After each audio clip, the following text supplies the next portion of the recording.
Welcome back, everyone. We're wrapping things up today with our final segment. Tonight is the final installment of Average Joe, and this just might be the greatest test of his abilities yet. Let's see how Joey did this week in Average Joe versus Wild. Let's take a look.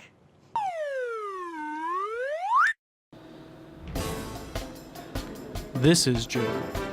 He is average, and today he's going to learn something new.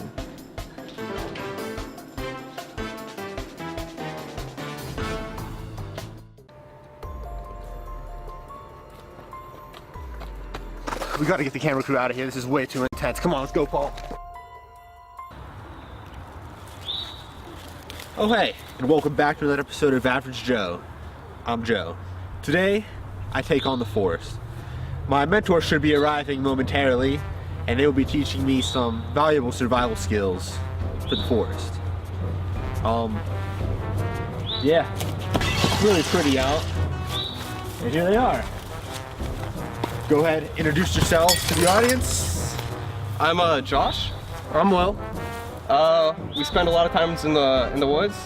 We like to walk around and hang out, go hiking and stuff. That's cool, that's cool.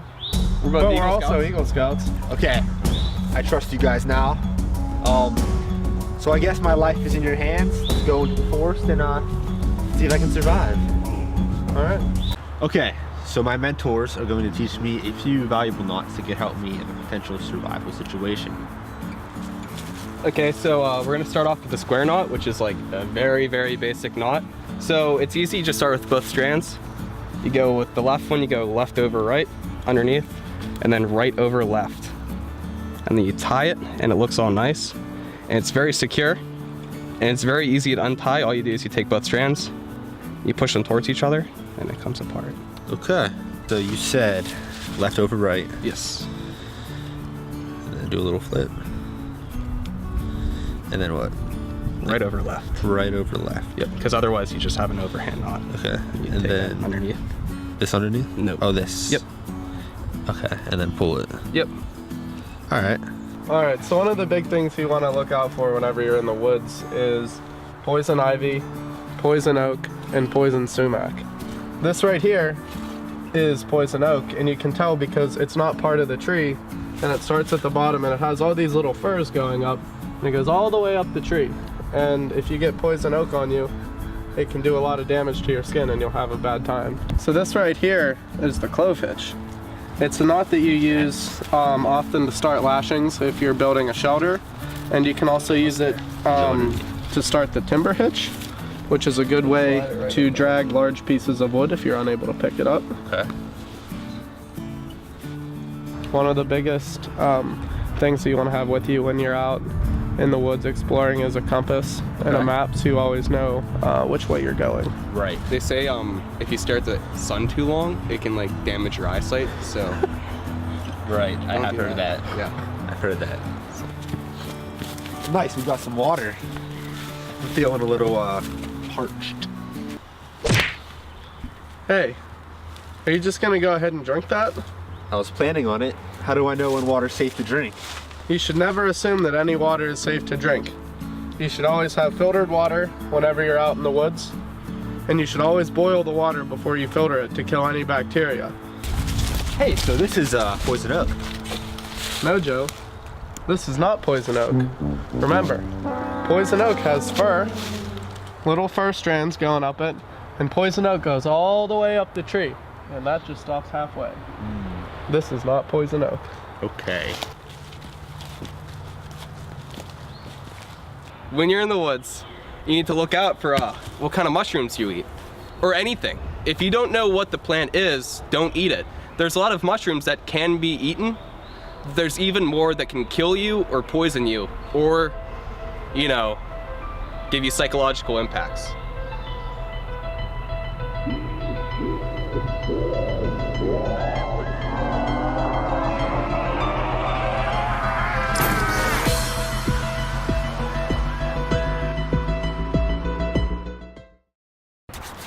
Guys, it's getting dark. It's windy and cold. I think we need to get some shelter. You guys need to teach me how to get shelter. Okay, so we need to find a good place to build a shelter. We need somewhere flat, dry, away from like any rocks that could fall on us or like trees that look dead, like they'll kill us. Okay. We're gonna do a simple shelter, just a lean-to, where it's like we basically get a horizontal thing and we just lean a bunch of sticks up against it to get us out of the wind and out of the elements a little bit and give us some protection. Okay. First, you gotta find a good horizontal tree that can be used. Let's start gathering some sticks. We want them to be like sizable and like enough for us to lean them against something like that. What about this one? That's good too. What about this one? No, you want something big.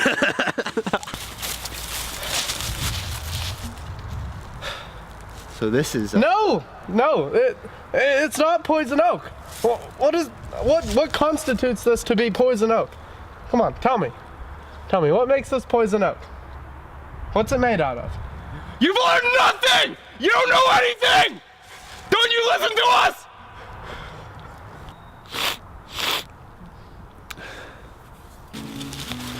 Having some sticks lean across the shelter makes it easier for you to place leaves, so you can keep out of the wind better. Okay. So leaves keep the wind out. Yes, If what else can you use? leaves. Okay. I said only leaves. You want to get all the junk off the floor so it's a more clean, dry surface. Because all of this stuff in here is wet right now and we want to get it out of there so you're not sleeping on a wet ground. And to also just get most of the debris out.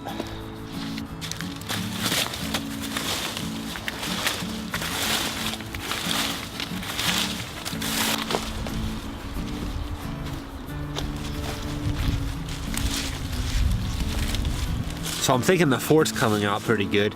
Guys, on a scale from 1 to 10, how good is this? Like a 2 or a 3, I guess. At best, probably. I don't think you're gonna make it through the night. Well, I guess, what do we do next? We gotta teach you how to make a fire, otherwise you're gonna you're just gonna freeze.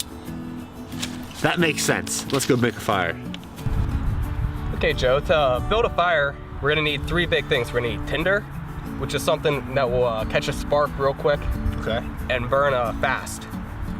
Then we need some kindling, which is also like really small sticks that will burn fast and catch real easily. And then we got fuel, which is like bigger sticks that we can throw in afterwards that are slower burning and will last a lot longer. Yeah, that makes sense. This is flint and steel. Okay.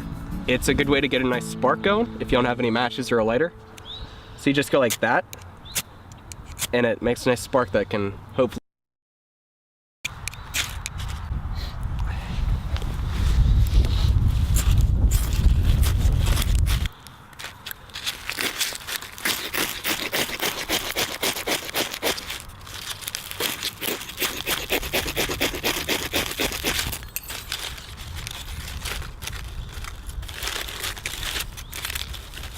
Nice. All the sticks are so damp, I don't know if anything's gonna catch.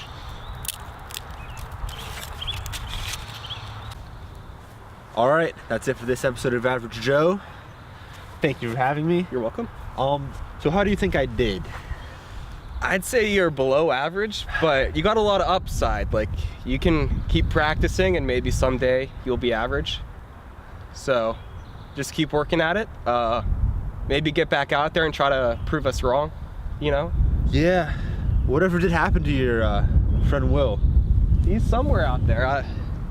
He split up. He got split up from the group, and That's sad. Maybe I use my new survival skills to go find him. Will you be joining me? no, you're on your own. Well, I look forward to proving you wrong. Thanks again. Yes. Till next time, I'll be in the woods.